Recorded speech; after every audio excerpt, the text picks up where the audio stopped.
Então, vamos tornar nossa aula hoje mais cedo, né, nossa aula de história. Nós corrigimos as páginas 260, 267 e 268, tá bom? Então, a tia quer que primeiro vocês peguem o livrozinho de vocês e vocês colocando aí na página 260, que é essa página aqui que eu tô mostrando. Ó, na página 260, a gente tem o texto A e o texto B, né? O texto A, ele fala o seguinte, ó, a partir do registro da memória, por meio da escrita, foi que se tornou possível a sua armazenagem e permanência para as futuras gerações. Portanto, a escrita é um instrumento de preservação da memória. Antes da escrita, a forma que o homem dispunha para transmitir a informação era a forma oral. Mas esse canal de informação sofria alterações de acordo com a mudança do narrador, que muitas vezes, além de agregar sua experiência de vida pessoal, às vezes se desviava do fato original.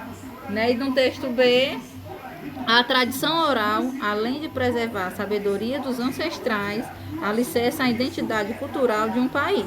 O fato de um povo não possuir uma história escrita não significa que ele não tenha história, né? Então vamos lá, a nossa letrinha A, que é essa daqui, o que é que ele pede? Ó? Num caderno, compare os pontos de vista defendidos no texto A e B. Como ele se posiciona em relação aos registros escritos e às tradições orais. Então, você ia dar, né, falar sobre a questão do texto A, né, o que é que o texto A estava falando, fala, e o que é que o texto B estava falando. O texto A, gente, ele afirma o quê, né? Que a escrita é essencial para a armazenagem e permanência de informações, né? E se a gente olhar desse ponto de vista, né, a transmissão oral, ela já apresenta limites, né? Se a gente comparar aos registros escritos, né? Já no texto B, reconhece a importância, né? O texto está reconhecendo a importância da tradição oral e reafirma as suas vantagens, né? Nas vantagens em que? Na preservação, né, do saber e dos ancestrais. E para a construção da identidade de um país, né? Então, os dois textos mostraram os lados positivos, né? Tanto em relação à parte escrita, né, como em relação à parte oral. Já no B, ó, você concorda com o ponto de vista defendido no texto A ou no texto B?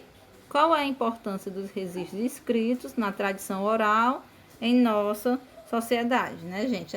Ao analisar, a tia vai dar a opinião dela, tá bom? A tia acha tanto importante, né? A tia tanto é importante, né? A questão tem coerência, essa questão do texto A, né? Como também, né, se tem a coerência no texto B, né? Lembrando que o texto A, gente, ele fala o quê, né? Dos registros, né? Da escrita, da importância da escrita, né? Que foi através da escrita que se pôde armazenar, né, informações. E essas informações foram passadas, né, de geração em geração, exatamente porque tinha lá escrito.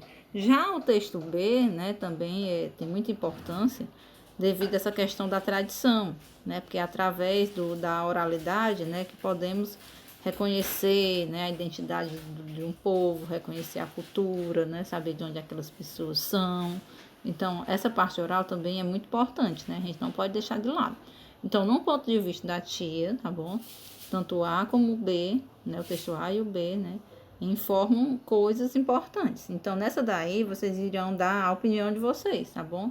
Se vocês acham que é correto só o A, vocês acham que é correto só o B, o que é que vocês acham, tá bom? Indo agora, gente, para a nossa outra página. Vamos para essa página aqui, ó, que é a página 267. Tá bom? Pegue o livro, coloque aí na página 267. A página 267, gente, temos aqui esse texto, né? Lê um texto escrito por um viajante europeu em 1578, né? Disse-me ele que, estando certa vez com os outros em uma de suas canoas de pau, surgiu um grande peixe que segurou a embarcação com as garras, procurando virá-la ou meter-se dentro dela. Vendo isso, decepei-lhe a mão com uma foice e a mão caiu dentro do barco. E vimos que ele tinha 5 dedos como de um homem. E o monstro, excitado pela dor, pôs a cabeça fora d'água e a cabeça, que era de forma humana, soltou um pequeno gemido, né? a gente vê que é um texto, né, bem imaginário, né, que fala de monstros. Aí pergunta o seguinte, ó, em sua opinião, esse trecho representa um imaginário europeu na época das grandes navegações, né? Lembra quando a tia estava explicando sobre a questão das grandes navegações, que eles tinham sim, né, essa, como fosse uma cultura, né, em referente a essa questão imaginária. Então ele pergunta se o texto representa. Representa sim, viu, gente? Representa sim, né? Pois ele descreve o ataque de uma criatura marinha, né, a uma embarcação, na época em que o imaginário europeu, né, ele era muito grande, né, principalmente quando era relacionado às questões do oceano, né, pois era, às vezes era para eles era um mundo desconhecido, né, algumas partes eram desconhecidas para eles. Já na 2, a gente vai associar, né, A, caravelas, B, mapas e C, bússolas, né, e vamos aqui, ó, o primeiro, ó. Utilizados como guias nas viagens, traziam as representações dos continentes e dos oceanos. A gente contava essas representações, né, em mapas, né, que eles carregavam muito esses mapas para poderem fazer sua, né, saber para onde vão, né.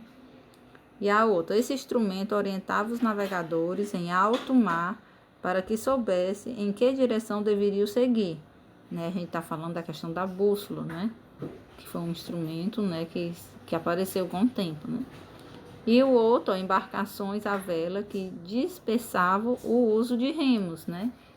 No caso é a letra A, que é as caravelas, né? Então fica assim, B, C, I, A, tá bom? Indo agora, gente, para a página 268, né? Vamos ter essa questãozinha aqui, que também tem um pequeno, né? Um relato, no caso, ó. Leia um relato feito pelo marinheiro Antônio Picafetta, em 1520, né? Para não morrer de fome, chegamos ao ponto crítico de comer pedaços de couro com que se havia coberto em mastro maior. Frequentemente, nossa alimentação ficou reduzida à serragem de madeira como única comida, posto que até os ratos, né, tão repugnantes ao homem, chegaram a ser um manjar tão caro, que se pagava meio ducado por cada um. Né? Então, vamos lá para a nossa letrinha A. Né? Segundo o relato, como era a alimentação durante a viagem, né? A gente percebeu, gente, que a alimentação deles, né? Principalmente nesse relato, né, que está citando aí, a alimentação era insuficiente, né? Não dava para os marinheiros, né? E aí eles chegavam a comer, né, como citou aí, couro, né, serragem de madeira e até mesmo, né, se comiam ratos, tá bom?